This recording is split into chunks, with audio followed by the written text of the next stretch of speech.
레전드 선동열은 이렇게 말합니다.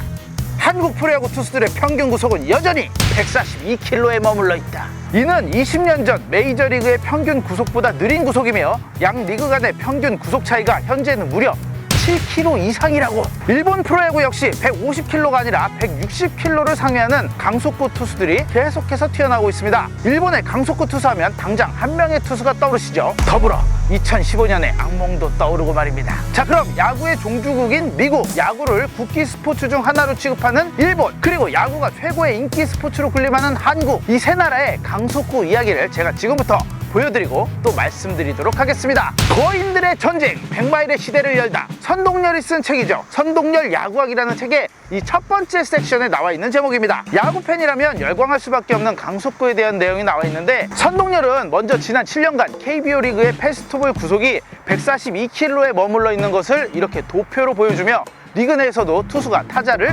압도하지 못하고 있는 점을 설명합니다. 2010년 이후 프로 구단이 8개에서 10개 구단으로 늘어나며 리그의 양적 성장은 이루었으나 질적 성장은 그렇지 못했다는 점을 이야기하고 있는데요. 특히 투수의 경우에는 그 원인으로 시작하는 유망주들의 숫자가 적었다는 점과 피치 코스트 때문이라고 말합니다. 그러니까 인지풀이 적었을 뿐만 아니라 이 피치 코스트, 즉 팔에 누적되는 피로와 부상 때문에 훈련 강도를 높일 수가 없었고, 그것이 그대로 경쟁력으로 이어지게 되었다는 것이죠. 이렇게 우리나라 투수들의 평균 구속이 7년째 제자리 걸음을 하는 동안 미국과 일본은 압도적인 피지컬과 피치 코스트를 이겨낼 수 있는 트레이닝 시스템을 내세워 강속구 투수들이 매년 쏟아져 나왔고, 그렇게 리그를 견인하며 오늘날의 차이를 만들었습니다. 2020년 기준 메이저리그에서 161km 이상의 공을 던진 투수는 모두 10명. LA 다저스의 브루스 더 그라테롤은 161km의 싱커를 던졌으며, 마찬가지로 같은 팀의 유망주 더스틴 메이는 2020년 페스티벌의 평균 스피드가 무려 159km에 육박했죠.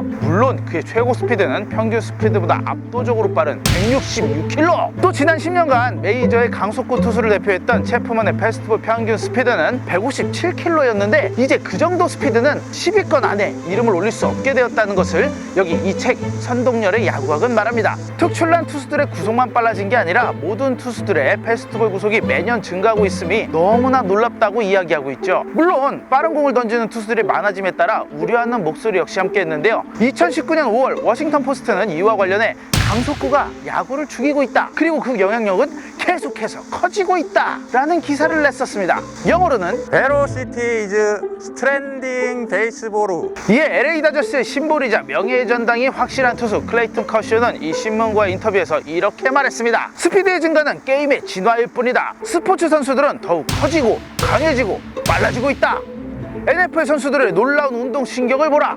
야구 선수들도 마찬가지다 라고 말입니다. 커쇼의 말처럼 실제 메이저리그 투수들의 평균 신장은 무려 192cm, 그리고 체중은 98kg이라고 하는데요. 이는 20년 전의 평균 신장 189cm, 그리고 체중 89kg보다 각각 3cm와 9kg이 늘어난 수치라고 합니다. 1990년대 이후 태어난 선수들은 어려서부터 영양을 충분히 섭취했고 과학적인 체력 훈련을 받았기 때문에 그 어느 세대보다 커다란 체격을 갖추게 되었는데, 이 체격의 양상이 100마일의 시대를 열어젖히게 된 가장 커다란 이유라고 이 책은 이야기합니다.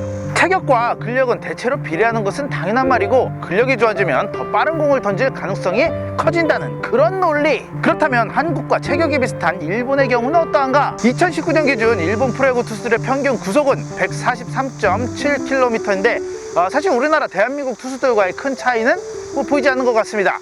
하지만 다른 점이 있다면 이들 역시 메이저리그 선수들처럼 이 평균 구속이 향상되는 추세에 있다는 것과, 일본의 상위 투수들은 이미 100마일을 상회하거나 그에 근접한 공을 던지는 투수들이 많다라는 것. 2010년 사토 요시노리라는 선수가 일본 리그 최초로 161km를 던졌고, 최근에는 센가 고다이, 타이라 카이마, 후지마니 신타로 등이 160km대를 돌파하며 이 강속구 전쟁에 참여하게 되었는데요.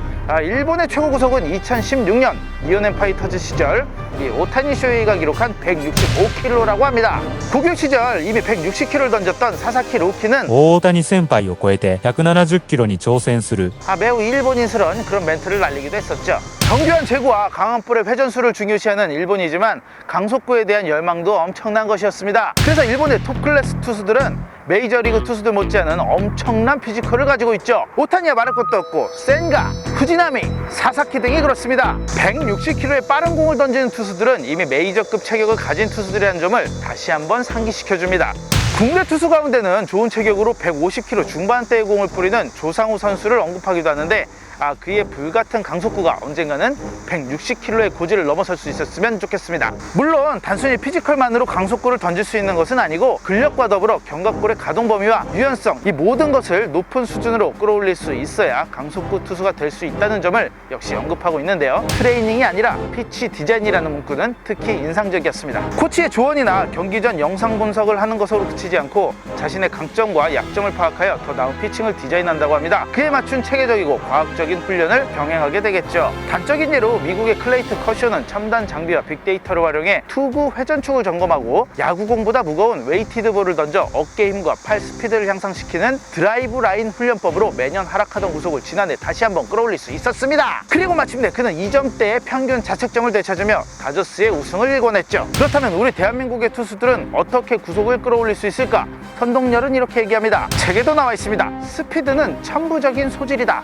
하지만 5km 정도는 프로 선수가 될 정도의 자질을 가지고 있다면 누구나 다 끌어올릴 수가 있다고 합니다. 제대로 된 투수 훈련법과 자신만의 투구폼을 찾는다면 지금보다 더욱 빠른 볼을 던질 수 있다고 말입니다. 특히 피칭 밸런스보다 더 중요한 기본기, 이 하체의 중요성을 언급합니다. 하지만 안타깝게도 KBO 리그 투수들 가운데 하체 중심 이동이 자연스러운 투수는 많지 않다고 합니다. 안정적인 스트라이드를 만들면서 이 릴리즈 때 어깨와 팔꿈치를 수평으로 만들 줄 아는 이가 거의 없다고도 이야기합니다. 지금 당장 드라이브 라인을 비롯한 야구 아카데미에서 구속을 끌어올리는 것도 좋지만 유연성과 올바른 투구 자세 없이 구속을 끌어올리다 보면 부상을 당하는 경우가 많기 때문에 이런 기본기부터 철저히 해야 한다고 말하고 있죠. 메이저리그 타자들에게 92마일, 즉 148km의 공은 빠른 공이 아닙니다. 실제로 2018년에서 2020년까지 이 3시즌 동안 메이저리그 타자들은 92마일의 공을 때렸을 때 타율 2할 7푼 9리, 출루율 3할 6푼 1리, 장타율 4할 5푼 8리를 기록했죠. 구속이 95마일, 그러니까 153km까지 올라가도 성적이 크게 떨어지지 않습니다. 그러나 154km부터는 현저하게 기록이 나빠집니다. 154km일 때 타자들의 타율은 2할 4푼 9리에 출루율 3할 4푼 7리, 그리고 장타율은 4할 1푼 8리까지 떨어지게 되죠. 그리고 이 구간부터는 구속이 올라갈수록 더더욱 타자에게 어려운 승부가 됩니다. 이렇듯 강속구란 투수에게 최고의 무기입니다. 2019년 토론토 블루제이스의 단장은 워싱턴 포스트와 인터뷰에서 이런 말을 했습니다. It is true that baseball clubs are obsessed with arrest because fastball is definitely effective. 이렇게 말한 애킨스 단장은 그의 겨울 강속구 투수가 아닌 류현진을 영입했다는 건 재미있는 일이었지만 말입니다. 네, 오늘은 이렇게 선동열 야구학이라는 책에 나와 있는 내용을 토대로 여러분들에게 강속구 전쟁에 대한 이야기를 들려드렸습니다. 이 책에는 강속구에 대한 내용뿐 아니라 피치 터널, 어퍼컷 스윙, 그리고 무브먼트의 비밀 등 그야말로 야구바라면 빨려 들어갈 수밖에 없을 만한 내용으로 가득 차 있는데요. 아래 링크를 남겨놓을 테니까 관심 있는 분들은 빵 사 먹을 돈 아껴서 책 한번 사보시기를 추천드립니다. 저희는 늘 그렇죠. 푸동야에게 언제나 작은 무엇이라도 나누고 싶습니다. 출판사를 쫄라서 받아낸 선동열의 친필 사인볼 추첨을 통해 보내드리도록 하겠습니다. 강속구에 대한 다양한 의견을 댓글로 나눠주세요. 사인볼 추첨은 댓글에 대댓글로 일주일 뒤에 발표하도록 하겠습니다. 좋아요와 구독, 알람 설정, 안녕.